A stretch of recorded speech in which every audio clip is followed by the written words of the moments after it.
Bienvenue sur Tournant de la vie, le lieu où les traditions sont mises à l'épreuve et où les vrais leaders sont forgés dans le feu de l'adversité. Qu'est-ce qui définit un leader?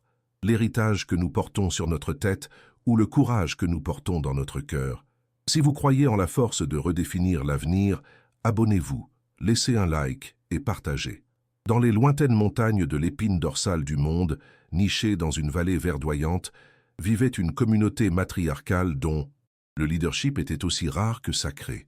Le pouvoir n'était pas conquis par l'épée, mais hérité par l'esprit, et son symbole suprême était la chevelure de la dirigeante, une rivière de fils argentés qui, selon la légende, n'était jamais coupée, gardant dans leur longueur les mémoires, la sagesse et la force de toutes les ancêtres.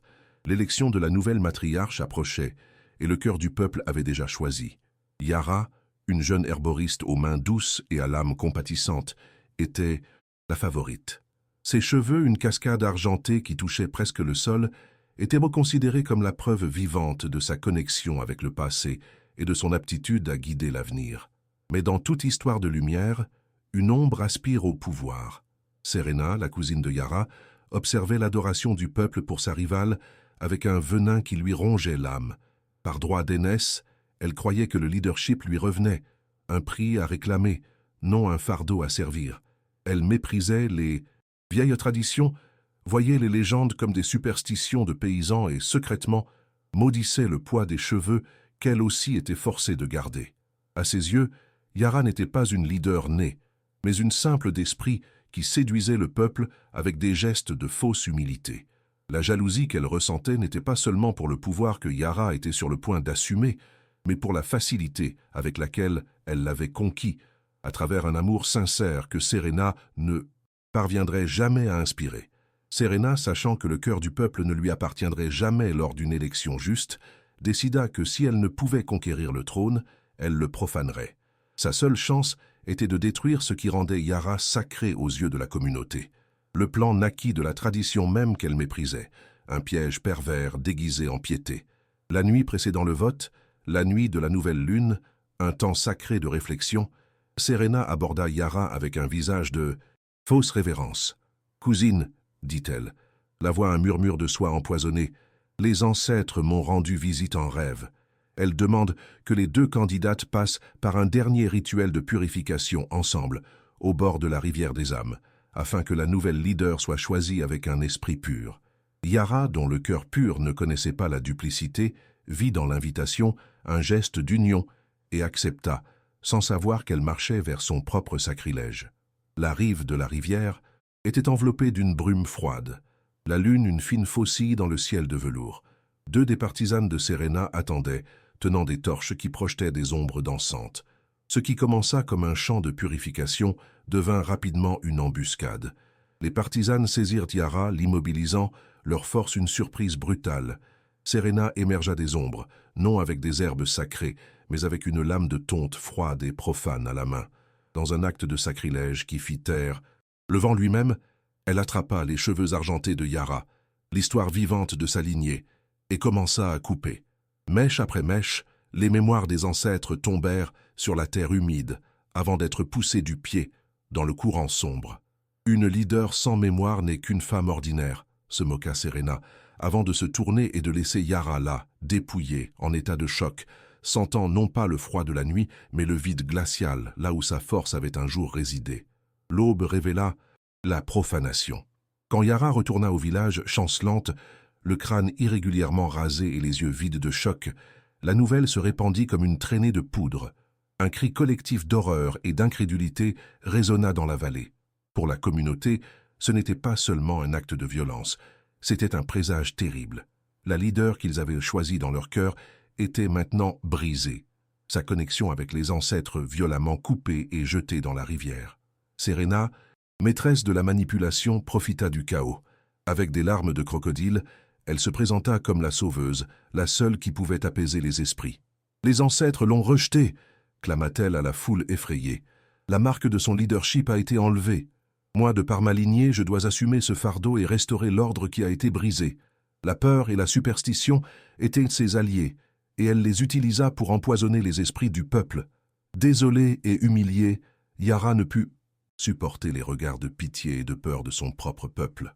Les mêmes personnes qui la cherchaient autrefois pour sa sagesse l'évitaient maintenant, comme si son état était contagieux, croyant avoir échoué non seulement envers la communauté, mais envers toute sa lignée de matriarches. Elle s'exila dans la solitude de la forêt. Là, dans une petite cabane qui avait appartenu à son arrière-grand-mère, elle s'abandonna au désespoir. Le reflet qu'elle voyait dans le puits n'était pas celui d'une leader, mais d'une paria, une femme dont la couronne avait été volée. Elle pleura pendant des jours, non seulement pour ses cheveux perdus, mais pour la perte de son identité, de son but et de la foi de son peuple. Dans son esprit, Serena avait gagné, car elle n'avait pas seulement coupé ses cheveux, mais elle avait coupé la racine même de son âme.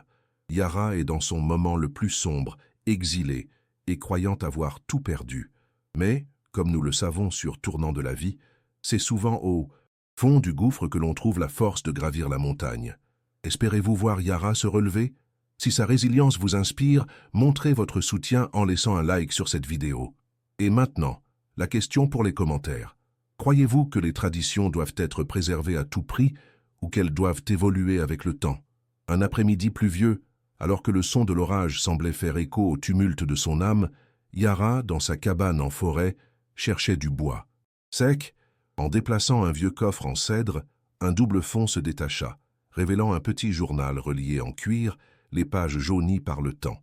C'était l'écriture de son arrière-grand-mère, la plus grande matriarche que le clan ait jamais connue, une leader dont la légende était chantée. Les mains tremblantes, Yara commença à lire, et les mots qu'elle y trouva n'étaient pas des récits de gloire, mais des confessions de doute et d'une sagesse révolutionnaire. Sur l'une des dernières pages, une phrase la frappa avec la force de la foudre. « Ils nous ont appris que notre force est dans nos cheveux pour nous maintenir prisonnières du passé. Mais la vraie force, ma petite fille, réside dans notre capacité à tisser un nouvel avenir. » Cette phrase fut la clé qui libéra Yara de sa prison de honte. Une épiphanie s'empara d'elle, une vague de clarté qui balaya tout son désespoir. Elle comprit enfin. La tradition des cheveux n'était pas la source du pouvoir, ce n'était qu'un symbole, et un symbole qui, avec le temps, était devenu une cage, emprisonnant son peuple dans la peur du changement. Le vrai leadership ne consistait pas à préserver les reliques du passé, mais à avoir le courage de briser les idoles qui ne servaient plus le présent. La force de son arrière-grand-mère ne résidait pas dans ses longs cheveux argentés, mais dans l'esprit qui avait osé questionner, innover et guider son peuple vers l'avant. Serena ne lui avait pas volé sa force. Elle l'avait, sans le savoir, libéré de ses chaînes. Le journal de son arrière-grand-mère en main et un feu nouveau dans les yeux, Yara retourna au village le matin de l'élection. Elle ne revint pas par les sentiers cachés de la forêt, mais par la route principale, marchant avec une confiance qui fit s'arrêter tout le monde. Elle ne portait ni capuche ni voile. Sa tête, maintenant complètement rasée de ses propres mains pour effacer les vestiges de l'humiliation de Serena, brillait sous le soleil du matin, non comme une marque de honte, mais comme une couronne d'os et de peau, un symbole de renaissance. Les gens qui s'attendaient à trouver une femme brisée virent à sa place une leader forgée par le feu, dont la force semblait émaner non d'un héritage du passé, mais d'une promesse d'avenir. Serena, se préparant déjà à son couronnement, la vit arriver et, pour la première fois, ressentit une pointe de peur. L'élection devait avoir lieu sur la pierre cérémonielle au centre du village. Serena, ses tresses, sombres impeccablement arrangées, étaient déjà là, prête à accepter sa victoire par acclamation. Mais avant que l'ancienne ne puisse commencer le rite, Yara monta sur la pierre, prenant la place qui lui revenait de droit par l'esprit, sinon par la tradition. Un silence choqué s'abattit sur la foule. « Vous me regardez et vous voyez une leader brisée », commença Yara, la voix résonnant d'un pouvoir qu'elle ne possédait pas auparavant. « Vous voyez une femme dont la connexion avec les ancêtres a été coupée. Vous avez raison, la chaîne a été brisée. » Elle marqua une pause, laissant la tension monter. Et je dis, grâce aux esprits, elle a été brisée. Pendant des générations, nous avons été si obsédés par le passé, par les mémoires dans nos cheveux, que nous avons oublié de regarder vers l'avant, vers le chemin que nous devons tracer. Le discours de Yara était une hérésie, une révolution sous forme de mots. Nos ancêtres n'étaient pas des déesses à adorer, c'étaient des femmes fortes, qui ont tissé un avenir à partir de rien, poursuivit-elle, la passion dans sa voix captivant la foule. Nous honorons leur mémoire non pas en restant paralysés à regarder le passé, mais en ayant le courage de faire ce qu'elles ont fait, innover, s'adapter et construire. La vraie force n'est pas de préserver les cendres, mais de maintenir la flamme vivante. Ces paroles frappèrent la communauté de plein fouet. La vieille génération regardait, horrifiée par la rupture de la sainte tradition. Mais la jeune génération, qui se sentait étouffée par le poids du passé, regardait Yara avec une admiration nouvelle. Il ne voyait pas une leader sans mémoire. Il voyait une prophétesse, la première leader depuis des siècles qui osait parler non pas d'où il venait, mais d'où il pourrait aller. Le discours puissant de Yara divisa la communauté, et le vote qui s'ensuivit refléta cette fracture. Le résultat fut une impasse, la première fois dans l'histoire du clan qu'une élection n'était pas unanime. Face à la crise, l'ancienne la plus respectée de la tribu, une femme dont les yeux contenaient la sagesse de 100 hivers, se leva. Quand la tradition ne nous donne pas de réponse, nous devons chercher la sagesse dans la terre elle-même, déclara-t-elle. L'impasse sera résolue par le jugement des racines. Un murmure parcourut la foule. C'était un rituel ancien et dangereux, qui n'avait pas été invoqué depuis plus de 200 ans. Les deux candidates, Yara et Serena, devraient gravir la montagne de la brume et trouver la rare orchidée du soleil couchant, une plante médicinale dont l'emplacement exact était un secret connu seulement de la terre. L'épreuve finale ne serait pas une question d'héritage ou de rhétorique, mais de connexion véritable avec le monde naturel. La montagne de la brume était un lieu d'une beauté traîtresse, un labyrinthe vertical de falaises abruptes et de sentiers cachés. Serena, consumée par le besoin de gagner à tout prix, entama l'ascension comme une course. Elle voyait le jugement non comme un test de sagesse, mais comme un obstacle de plus à conquérir par la ruse. Elle ignora les anciens marqueurs et les conseils de l'ancienne, optant pour des raccourcis dangereux qui, croyait-elle, lui donneraient l'avantage. Son esprit n'était pas à la recherche de l'orchidée, mais dans la hâte d'être la première à atteindre le sommet, la première à revendiquer la victoire. Le narrateur que je suis a vu qu'elle ne cherchait pas une connexion avec la terre. Elle cherchait seulement à la dompter, à imposer sa volonté à la montagne, comme elle avait tenté de l'imposer au peuple. Yara, en revanche, aborda la montagne non comme une adversaire, mais comme une vieille amie. En tant qu'herboriste, elle connaissait le langage des plantes, la signification de chaque mousse sur la roche, le murmure du vent dans les arbres. Elle suivit le chemin le plus long, le chemin sûr enseigné par ses ancêtres, lisant la nature comme une carte. Elle savait que l'orchidée du soleil couchant ne poussait pas dans des endroits évidents, mais en symbiose avec certaines fougères et à l'ombre d'un type de roche spécifique. Tandis que Serena grimpait avec la force de ses muscles, Yara montait avec la force de sa connaissance et de son respect pour la terre. Elle n'était pas dans une course contre sa cousine. Elle était en pèlerinage, laissant la montagne elle-même lui révéler le chemin. La hâte de Serena la mena d'abord à un faux sommet, où dans une clairière baignée de soleil, une fleur d'une beauté époustouflante s'épanouissait. Ses pétales étaient d'un cramoisi vibrant, et elle s'exhibait avec une arrogance qui reflétait celle de Serena elle-même. Aveuglée par l'ambition et ignorante du langage subtil de la terre, elle ne vit pas le danger, seulement la ressemblance superficielle avec les anciennes illustrations de l'orchidée. « Je l'ai trouvée !» cria-t-elle au vent, le triomphe dans la voix. Elle arracha la fleur, de terre sans cérémonie, un acte de conquête, non de cueillette. Sa fausse victoire en main, elle entama sa descente précipitée, le cœur déjà palpitant au goût du pouvoir, imaginant le visage choqué de Yara en étant une fois de plus vaincue par sa supériorité.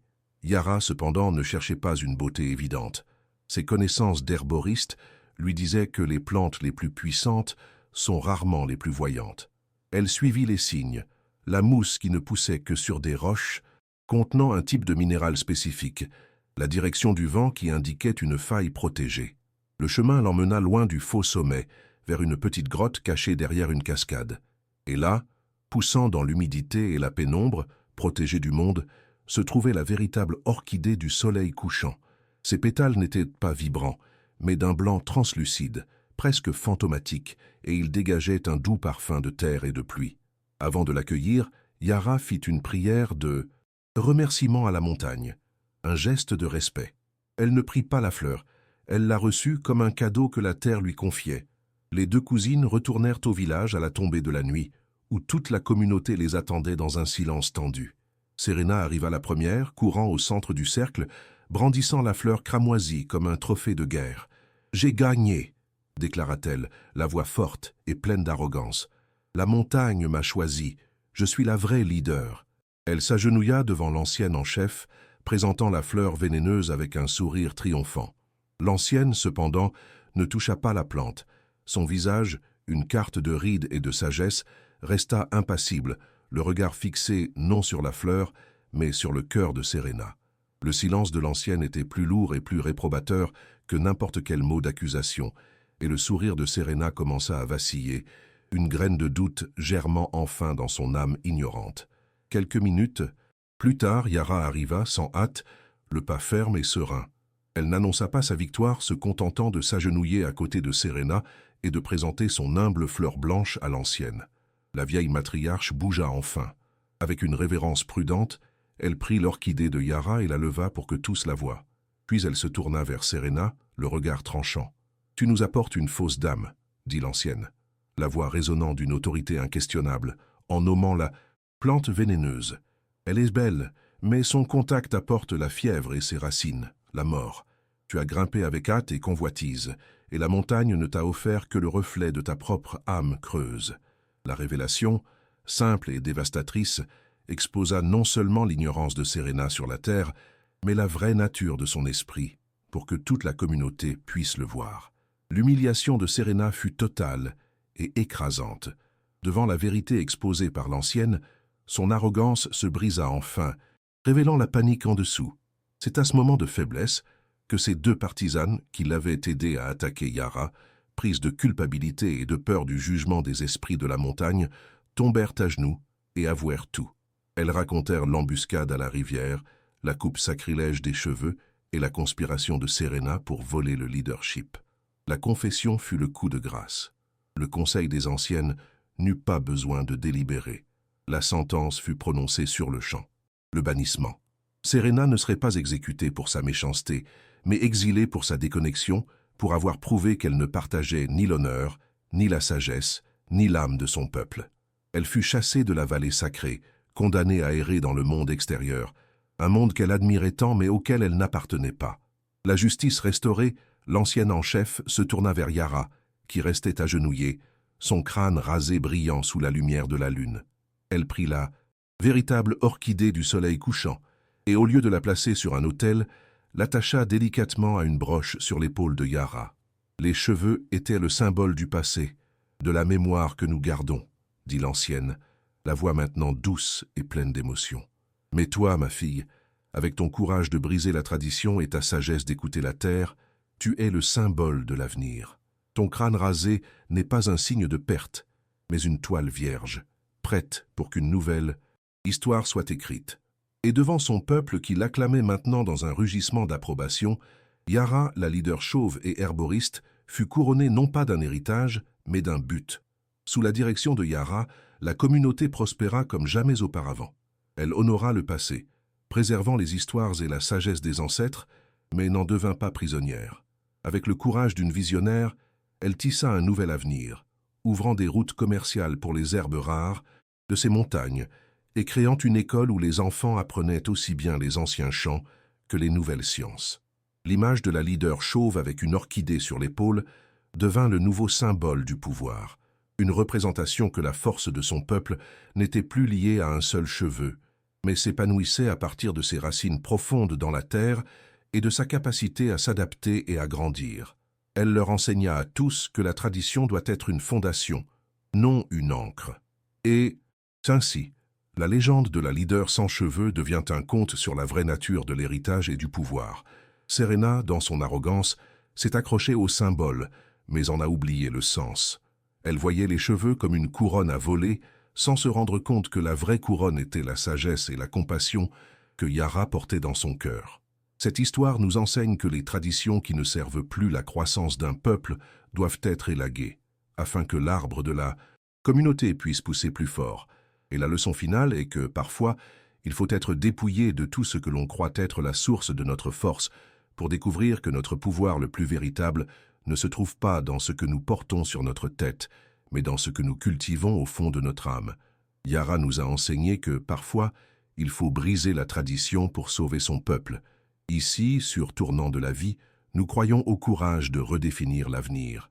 Si le parcours de Chiara pour trouver sa véritable voie vous a inspiré, n'oubliez pas de vous abonner, de laisser un like et de partager. Rejoignez-nous pour d'autres histoires où la force du caractère devient le plus grand de tous les héritages.